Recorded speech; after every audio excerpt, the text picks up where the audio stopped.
Plus হচ্ছে আমরা নাপা দিচ্ছি, নাপা, তারপর হচ্ছে আমাদের ওই যে গ্যাস্ট্রিকের যে ট্যাবলেটগুলো আছে, পিপিআই গুলো আছে, তারপরে হচ্ছে আপনার আমরা অ্যান্টিহিস্টামিন দিচ্ছি, এরপরে স্ক্যাবিসের ওষুধগুলো দিচ্ছি, তারপরে হচ্ছে আপনার বুমির ট্যাবলেট যেগুলো আছে এগুলো দিচ্ছি, মেয়েদের স্যানিটারি ন্যাপকিন দিচ্ছি, তারপরে আমাদের ব্রঙ্কিয়াল অ্যাজমার যে ওষুধগুলো আছে, তারপরে হচ্ছে মাল্টিভিটামিনগুলো দিচ্ছি, ক্যালসিয়াম এগুলো সাপ্লাই দিচ্ছি। আমাদের যে ফাঙ্গাল ডিজিজগুলো ছড়াচ্ছে ওই ফাঙ্গাল ডিজিজগুলোর জন্য অ্যান্টি ফাঙ্গাল দিচ্ছি, আমরা ব্যাকটোসিন ওয়েন্টমেন্ট দিচ্ছি স্কিন ইনফেকশনের জন্য। আর আমাদের ডোমপেরিডন বুমির ট্যাবলেটগুলো আছে, কাশি সর্দি কাশি যে সকল ট্যাবলেটগুলো আছে ওগুলো আমরা সব সাপ্লাই দিচ্ছি। ফটিকছড়ি সমিতির হাট ইউনিয়নে ফ্রি চিকিৎসা ক্যাম্প ও বিনামূল্যে ঔষধ বিতরণ কর্মসূচি সম্পন্ন। ফটিকছড়ি সমিতির হাটে বন্যা পরবর্তীকালীন সকল বন্যার্থদের স্বাস্থ্যসেবা নিশ্চিতকরণে সমিতির হাট ইউনিয়ন পরিষদের ব্যবস্থাপনায় চট্টগ্রাম মেডিকেল কলেজের সৌজন্যে চেয়ারম্যান হারুন রশিদ ইমনের সার্বিক সহযোগিতায় ফ্রি চিকিৎসা ক্যাম্প ও বিনামূল্যে ঔষধ বিতরণ কর্মসূচি সম্পন্ন হয়েছে। 30 আগস্ট শুক্রবার সকাল 8টা থেকে দিনব্যাপী চলে ফ্রি চিকিৎসা ও ঔষধ বিতরণ। চিকিৎসা নিতে আসে বিভিন্ন ওয়ার্ডের অসংখ্য নারী ও পুরুষ। ফ্রি চিকিৎসা ক্যাম্প ও বিনামূল্যে ঔষধ বিতরণের পাশাপাশি বাংলাদেশ অ্যাসোসিয়েশন অফ ফ্লোরিডা ইউএসএর ব্যবস্থাপনায় পরিষদের সার্বিক সহযোগিতায় ইউনিয়নের বন্যা দুর্গত মানুষের সহায়তায় ত্রাণ বিতরণ কর্মসূচি সম্পন্ন হয়। আজকে আমাদের কিছু ত্রাণের কার্যক্রম চলেছে। শুক্রবার সরকারি কিছু আমাদের বরাদ্দ ছিল, এগুলো দিয়েছি আমরা 150 পরিবার। আবার আমাদের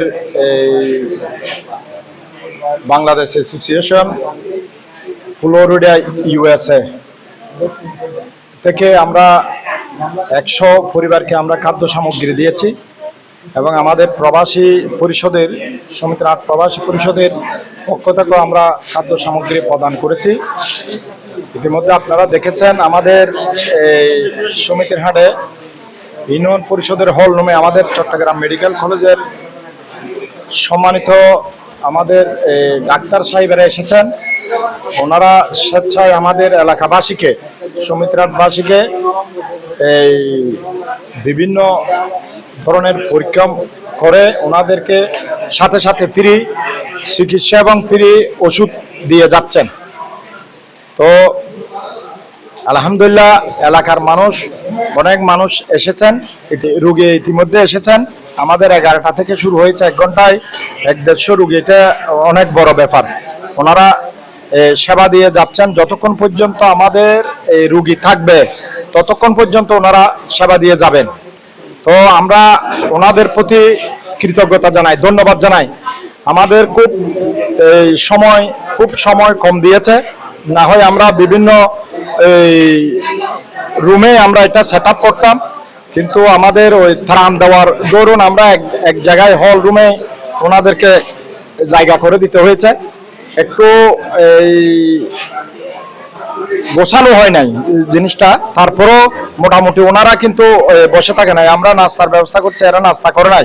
আগে ওনাদের সেবা দেওয়ার জন্য ওনারা কাজগুলো করে যাচ্ছে, যারা রুগী আছে তাদেরকে সেবা দিয়ে যাচ্ছে।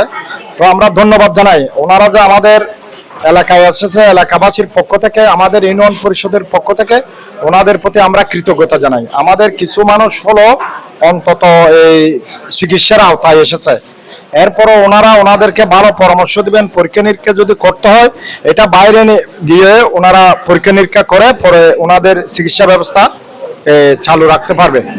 তো ধন্যবাদ, আপনারা এসেছেন কষ্ট করে, আপনাদেরকেও ধন্যবাদ জানাচ্ছি।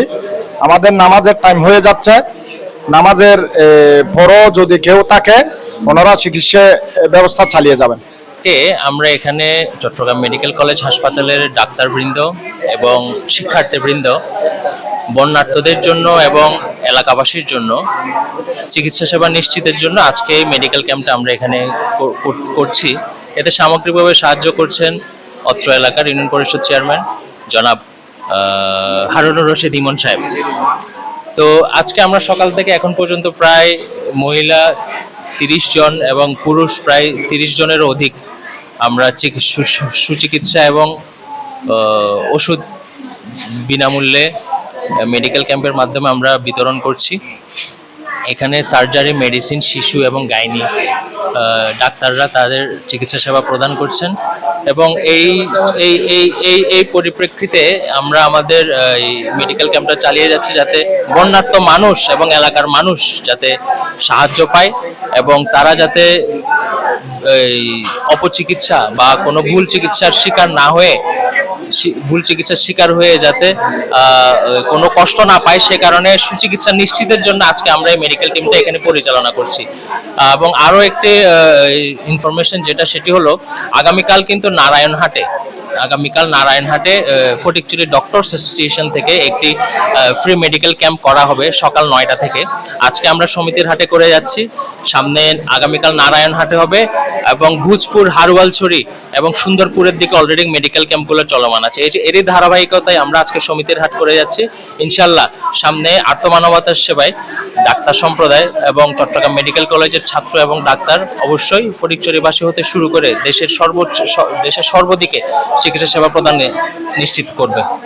আমরা বিগত কয়েকদিনের যে বন্যা পরিস্থিতি, এই বন্যা পরিস্থিতি পর্যবেক্ষণ করে আমরা চট্টগ্রাম মেডিকেল কলেজের সাধারণ শিক্ষার্থীরা যারা আছি, তো আমরা অনুভব করি যে আসলে আমাদের দেশের যারা প্রান্তিক পর্যায়ে আছে, বিশেষ করে ফটিকছড়ি সহ, ফেনী সহ, মিরসরাই সহ বেশ কিছু অঞ্চলে বন্যার কারণে মানুষ বেশ দুর্গতিতে পড়ে। তো এই বিষয়টা মাথায় রেখে আমরা আমাদের চট্টগ্রাম মেডিকেল কলেজের সাধারণ শিক্ষার্থীরা আমাদের বিভিন্ন ফান্ড কালেক্ট করে, এছাড়াও আমাদের বিভিন্ন ডিপার্টমেন্ট হেড যে সকল স্যাররা আছেন এবং বিভিন্ন ধরনের ফার্মাসিউটিক্যাল যে সকল লিমিটেড আছে, ওই সকল ফার্মাসিউটিক্যাল লিমিটেডগুলো থেকে আমরা কিছু পরিমাণ মেডিসিন কালেক্ট করে আমরা একটা উদ্যোগ নিয়ে যে আমরা ফ্রিতে কিছু চিকিৎসা সেবার দেওয়ার চেষ্টা করব। তো এরই ধারাবাহিকতায় বা এরই পরিপ্রেক্ষিতে আজকে আমাদের ফটিকছড়িতে আজকে আমাদের এই মেডিকেল ক্যাম্প এবং আমাদের এই মেডিকেল ক্যাম্পে সহযোগিতা করেছেন আমাদের ফটিকছড়ির বর্তমান ইউনো মহোদয়, তাকে আন্তরিকভাবে শুভেচ্ছা ধন্যবাদ জানাচ্ছি। আর এখানে আজকে আমরা যে ক্যাম্প করছি, আমরা সর্বোচ্চ চেষ্টা করছি বন্যা দুর্গতদের যে পোস্ট ফ্লাড ইফেক্ট হিসেবে যে সকল রোগগুলা ছড়িয়ে পড়তে পারে সেই সকল রোগের একটা প্রাইমারি ম্যানেজমেন্টের ব্যবস্থা করার জন্য, এবং আমরা আমাদের চেষ্টা চালিয়ে যাচ্ছি। বন্যা দুর্গত এলাকার জন্য সরকার আমাদের ইউনিয়ন পরিষদে পাঠাইছে, আমরা এগুলা দুস্থ মানুষের কাছে বিতরণ করতেছে, যারা অসহায় নিরহ বন্যা যাদের ক্ষতিগ্রস্ত হয়েছে ওদের মাঝে বিতরণ করতেছে। আর এই প্যাকেটগুলো আপনার পিছনে কিছু প্যাকেট আছে, এগুলো আমাদের ইউএস এর একটা সংগঠন আমাদের কাছে পাঠাইছে। আমরা এগুলো এখানে যারা অসহায় মানুষ, যারা বন্যা দুর্গতার মধ্যে নিঃস্ব হয়ে গেছে, ওদেরকে আমরা যতটুকু পারছি দিছি। এবং আমাদের ইউনিয়ন পরিষদে বন্যা পরবর্তী প্রত্যেকদিন আমাদের হেল্প ডেস্ক খোলা ছিল ইউনিয়ন পরিষদে, চেয়ারম্যানের অর্থায়নে এবং আমাদের এলাকার প্রবাসীদের অর্থায়নে আমাদের হেল্প ডেস্ক খোলা ছিল। আমরা যেভাবে আসছে ওইভাবে আমরা সাহায্য সহযোগিতা করছি, এবং এক কথায় আমাদের ইউনিয়ন পরিষদের দরজা থেকে কাউকে আমরা খালি হাতে যেতে দিই নাই। যে আসছে সবাইকে আমরা যতটুকু পারছি সাহায্য সহযোগিতা করছে, এবং ইনশাল্লাহ আমাদের এই কার্যক্রম অব্যাহত থাকবে। বন্যা এলাকা আজকে থেকে বন্যা হওয়ার পর থেকে প্রতিদিন আমাদের ইউনিয়ন পরিষদ থেকে চোল এবং ত্রাণ সবকিছু প্রতিদিন দেওয়া যাচ্ছে।